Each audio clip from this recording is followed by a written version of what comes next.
নমস্কার বন্ধুরা, পিয়ালি রান্নাঘরে সবাইকে স্বাগত জানিয়ে আজ পেঁপে দিয়ে এমনভাবে বড়া বানাবো যা পেঁপে দেখলে নাচ ছিটকোয় তারাও টপটপ খেয়ে নেবে আর বুঝতেও পারবে না।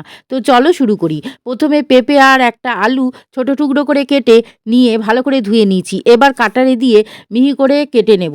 তারপরে পেঁপে কুচি করে রাখা, তার মধ্যে দিয়ে দিচ্ছি 2 চামচ বেসন, ঝাল অনুসারে কাঁচা লঙ্কা কুচি, কিছুটা আদা গ্রেট করা আর জিরে শুকনো লঙ্কা ভেজে 1.5 চামচ, 1 চামচ লঙ্কা গুঁড়ো আর স্বাদ অনুসারে লবণ, ধনেপাতা কুচিও দিতে পারো।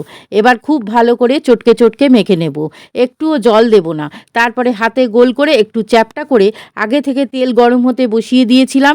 এবার মিডিয়াম আঁচে একে একে ছেড়ে দেব। এবার উল্টে পাল্টে মুচমুচে করে ভেজে তুলব।